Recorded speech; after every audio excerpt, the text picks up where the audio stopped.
Bismillahirrahmanirrahim, and welcome you all to Photojournalism course. This course has a course code of GMC 422. This is lecture number 12, and in the part 1 we are going to discuss basics of photojournalism ethics. I'm Anwar Khan, lecturer journalism and mass communication department, Cohort University of Science and Technology.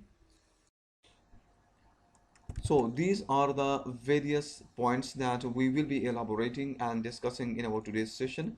So first of all, our students will come to know about the very meaning of ethics. They will know that what does ethics mean, right? And it is very necessary for them to understand it, because if they don't understand, they will not be able to understand the whole of the lecture comprehensively, and then they will be confused whether the term ethics, morality, and law, they are the same thing. So in the part 2, then we are going to discuss briefly about morality, that what is morality and what is the difference between ethics and morality. Then we are going to discuss briefly about the law, and then at the part 4 we are going to discuss the differences between ethics, morality, and law, because these are the terms that students often confuse themselves. They said that they are the same thing. Ethics, morality, and law, they are the same thing. So it is very necessary for them to have a thorough understanding of these terms. It is necessary for them to understand whether these terms are the same or they are different from each other.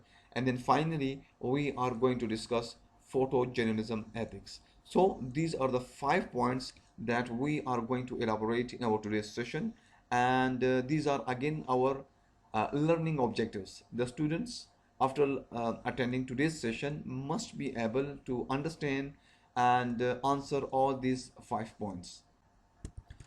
So let's discuss that. What do we mean by ethics, and how it is associated with journalism field? So according to one of the definition, it says that ethics is a branch of philosophy that involves systematizing, defending, and recommending concepts of right and wrong behavior. So according to this very definition, we can say that basically ethics are concepts, right? And these concepts basically helps us to differentiate between right behavior and wrong behavior. Fine. So ethics is nothing but a set of concepts that helps us understand between the right behavior and the wrong behavior. If we do not have information or any idea about the right behavior and the wrong behavior, so who will help us? What concepts or a set of principles will make us understand between the right behavior and the wrong behavior? Basically, it is the ethics.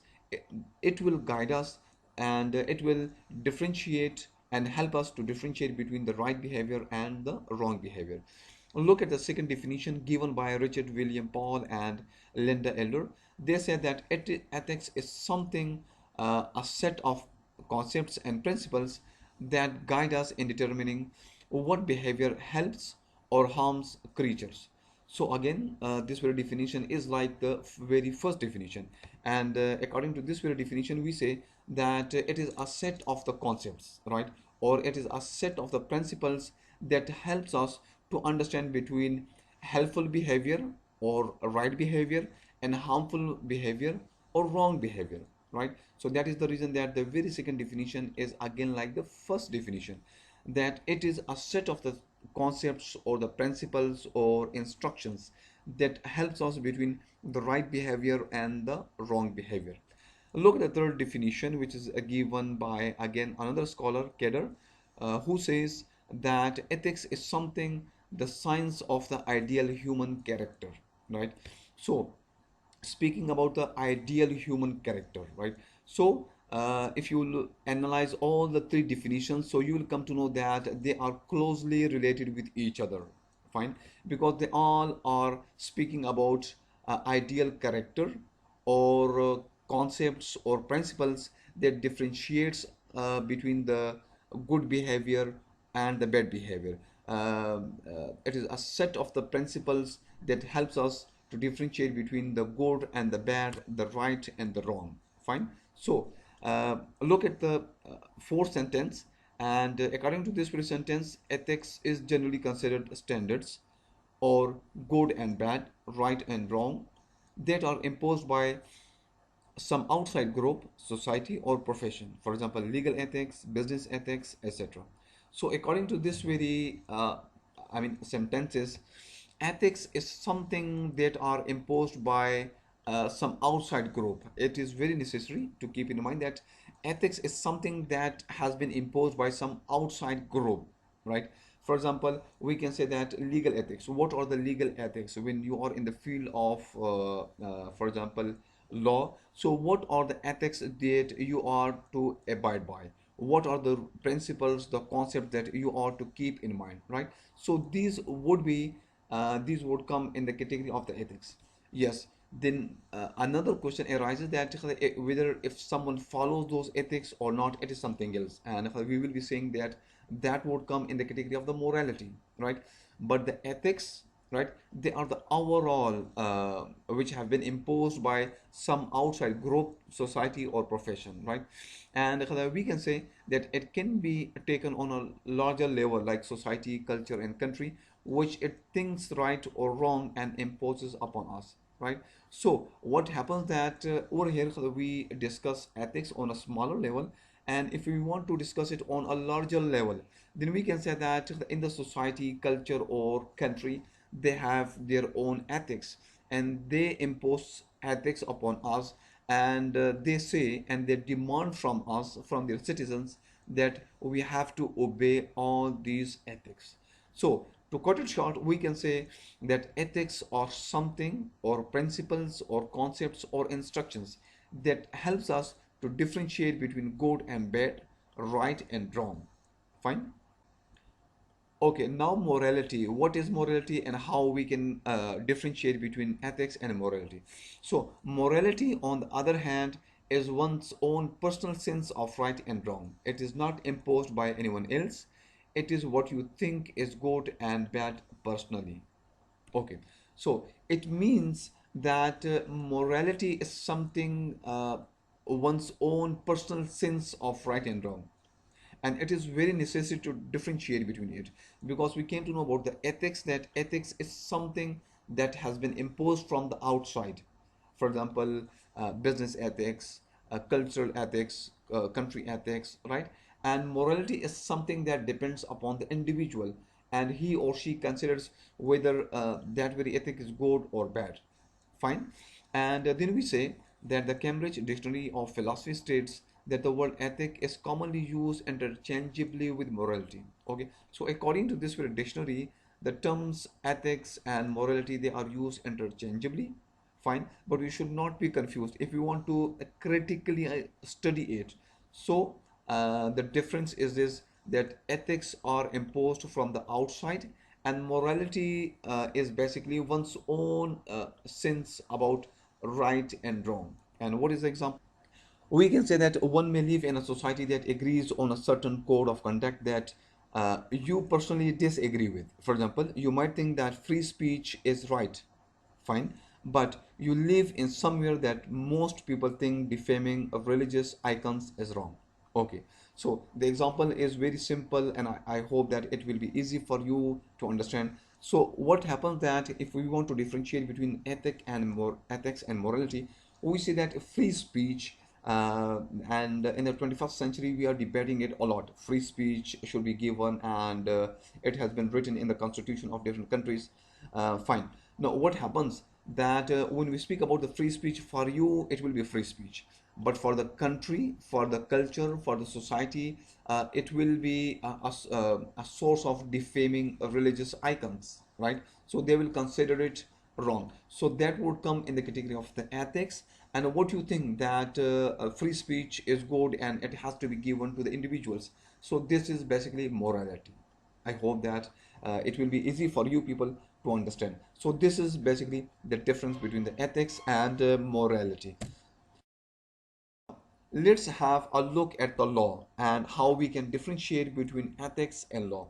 So, law is basically a set of rules and regulations created and enforced by the authorities. So, it is very interesting, and you would have a clear cut understanding of the law, that law is something which is a set of the rules and regulations, and they are created by the authorities, they are enforced by the authorities, and they want this law to be enforced by any means, right? And we say that state is there and state reinforces the rules and the regulations which have been enacted by the government. And then we say it has a long process of something to become a law. And we know about the law that if you want something to become a law, so it has a proper procedure. It has to be presented in the provincial assembly or the national assembly. It takes initial shapes or phases, like it is in the form of the draft, then it becomes in the form of the bill, then it becomes it takes other forms. So if you think that something will become a law, it is a very long procedure, it is a very lengthy process, right? And it goes, there is a proper procedure over there in the constitution for it, fine. And then we say that the purpose of the law is to establish an orderly society, and it is quite right that when law is there, then everyone is going to follow it, right? And it will give an orderly society, because a lawless society will be like a jungle, and everyone will be breaking the law, fine. And then we say that if anyone breaks the law, fine, so different punishments are there in the constitution, and he or she is going to receive all those punishments. So the difference between the ethics and the law, we came to know about the law that it has a proper procedure in the government, and it takes a lot of time. And for the law, state is there, law enforcement agencies are there, and they want it to be implemented, right, at any cost. And law, if we are following the law, so we will have very orderly society. And if you break the law, fine, so what will happen that you will be given different punishments. Well, in case of the ethics, it is not so that if you break the ethics, so you will be punished, you will be sentenced, or you will be thrown into the prison. It is not something like that, fine. But although if you are breaking the ethics, surely you are getting going to get the punishments. But this punishment will be in the form of the isolation from the society. The members of the society will dislike you, they will hate you, because you are doing something very negative, right? So this is the difference between the law and the ethics. So, what are the ethics of photojournalism? So, the first one is respect the truth, present objectively, never set up or reenact a situation. Photographers should treat all subjects with respect. Photographers may make minor changes to their photographs, and there are some other ethics of photojournalism as well. So, let's first of all start with the very first one, which is respect the truth.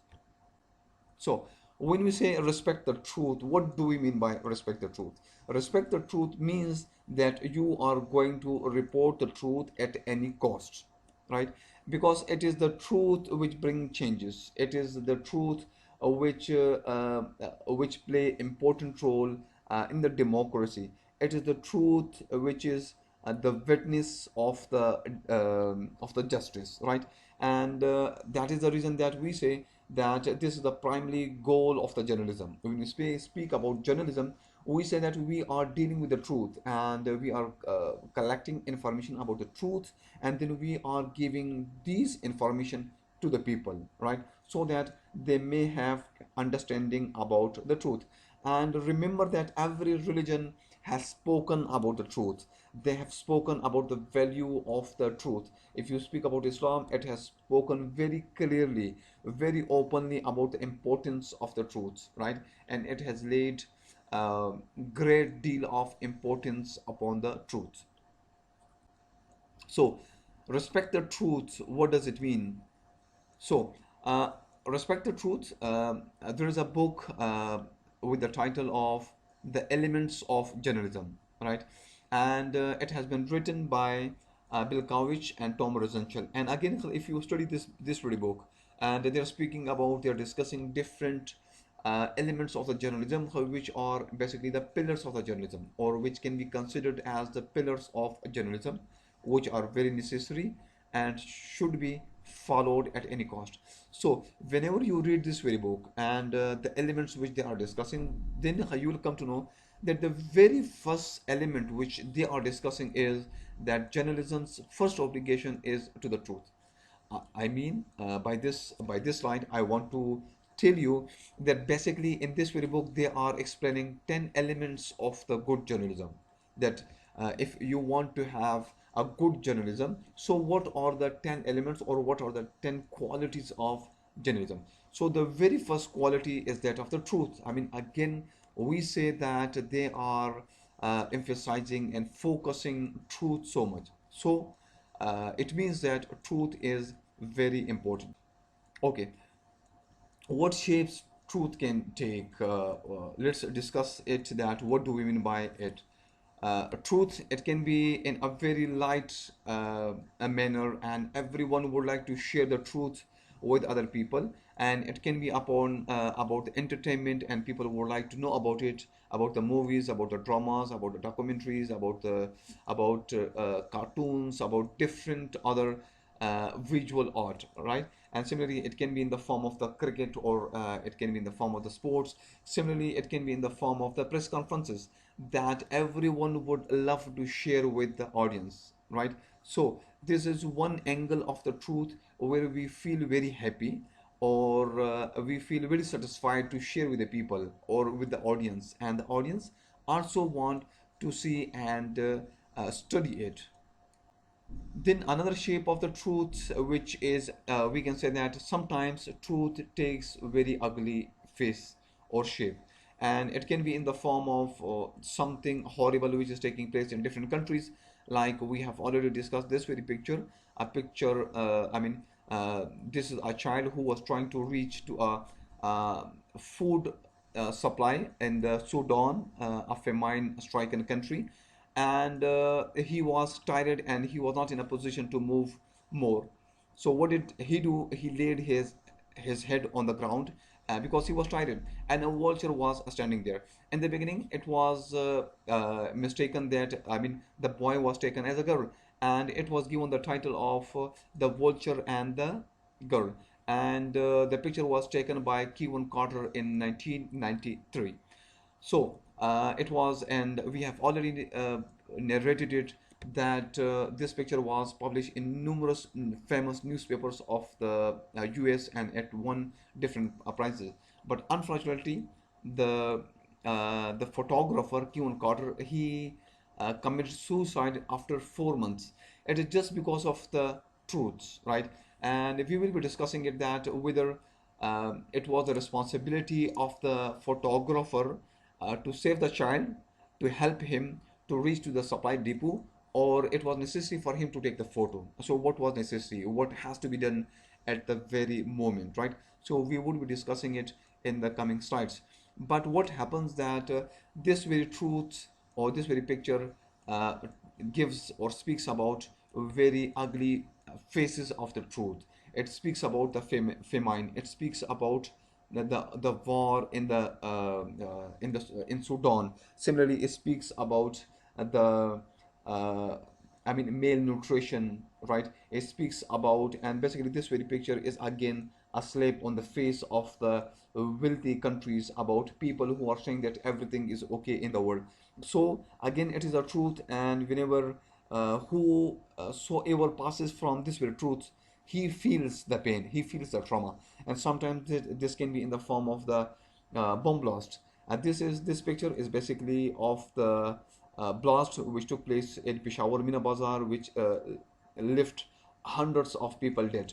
So sometimes this truth is in a very ugly face, and people whoever wants to share this very truth with other people, they feel it, they feel the trauma, they feel the pain about it. So, does it has any impact if we hide the truth? So, what is the answer? The answer is yes. It has very disastrous results if we hide the truth and we do not give truthful information to the people, right? Because it results in the killing and murder of hundreds of thousands of people, right? And the best example is that of this movie, Official Secrets. Watch it out. This is a very lovely movie. and 2019 it is a movie, and it says the truth is always the first casualty of war.